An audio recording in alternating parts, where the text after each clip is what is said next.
Hi friends, welcome to Mani vlog. Snacks ஏதாவது இருக்கா, எடுத்து சாப்பிட்லாமான்னு பார்த்தா எந்த ஸ்நாக்ஸுமே இல்லை. சரி, வீட்டில் இருக்கிறத வச்சு ஏதாவது ஒரு ஸ்நாக்ஸ் பண்ணுவோன்னு வந்து பொரிக்கடலையை எடுத்து சட்டியில் போட்டு அடுப்பை குறைச்சி வச்சு சிம்மில் வச்சுருந்தே நல்லா வறுத்துக்கணும். ஒரு 5 நிமிஷம் நல்லா அது பொறுன்னு வர்ற மாதிரி நமத்து போய் இருந்தால் நல்லா இருக்கிறதுனால ஒரு 5 மினிட்ஸ். அப்புறம் மிக்ஸி ஜாரில் தேவையான அளவு சீனி எடுத்து போட்டு நல்லா கிரைண்ட் பண்ணிக்கோங்க.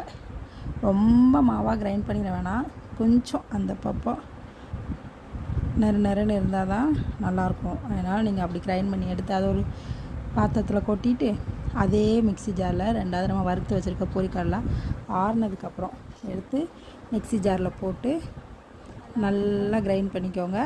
இது கொஞ்சம் நல்லா மாவாகவே இருக்கலாம்.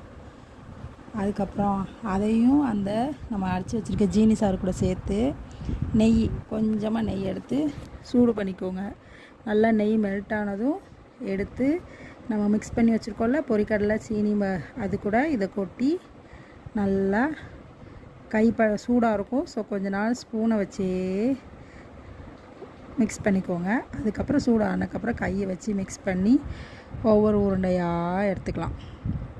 டேஸ்ட்டு செம்மையாக இருக்கும் ஃப்ரெண்ட்ஸ். நாங்கள் சின்ன பிள்ளைங்களே இருக்கும் போதெல்லாம் இதெல்லாம் கடையில் ஸ்நாக்ஸாக வாங்கி சாப்பிடுவோம். ஒரு லட்டு 1 ரூபா, இப்போல்லாம் 5 ரூபா. சரி, இதையெல்லாம் அப்படியே ஒவ்வொரு லட்டாக பிடிச்சி எடுத்து ஒரு பாக்ஸில் போட்டு ஸ்டோர் பண்ணிக்கலாம். இதை நீங்கள் வெளியே வச்சு சாப்பிட்லாம் ஃப்ரெண்ட்ஸ், ஃப்ரிட்ஜுக்குள்ளே வைக்கணும்னு அவசியமே இல்லை. சரி, இப்போ இதெல்லாம் நம்ம செஞ்சாச்சு. எடுத்து கொண்டு போய் என் ஆத்துக்கார்ட்ட கொடுத்து எப்படி இருக்குதுன்னு கேட்டு பார்க்கலாம் வாங்க. என்ன பண்ணியிருக்கேன்னு கேட்டாங்க. சாப்பிட்டு பாருங்கள், நல்லாயிருக்குன்னு சொன்னேன். ஓகேவா நாட் ஓகேவான்னு கேட்டேன். அவங்க ஃபேஸ் ரியாக்ஷனை பாருங்கள், எவ்வளோ அழகாக இருக்குது. சாப்பிட்டு பார்த்துட்டு சூப்பராக இருக்குதுன்னு சொல்லிட்டாங்க ஃப்ரெண்ட்ஸ். Bye, love you.